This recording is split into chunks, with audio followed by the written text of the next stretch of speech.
This week in music news, making a surprise entry into the Christmas album market is Lady Gaga. Cashing in on the silliest of seasons, a favourite lady of pop has digitally released a 4-track EP entitled A Very Gaga Holiday. Covering White Christmas, Gaga decided to put her own spin on things by adding another verse to the holiday classic. Sacrilege, some might say, but the little monsters will be sure to lap up every word of Gaga vs. Snowman.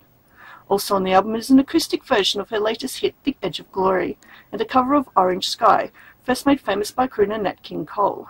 This entry into the Christmas album arena pits Gaga head-to-head with Justin Bieber, whose album Under the Mistletoe debuted at #1 on the Billboard charts in the US.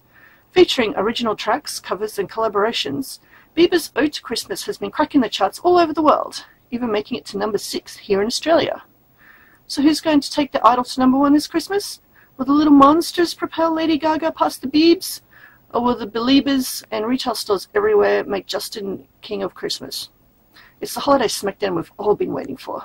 Now back to the chart. We're already down to #4, so here's Good Feeling by Flo Rida.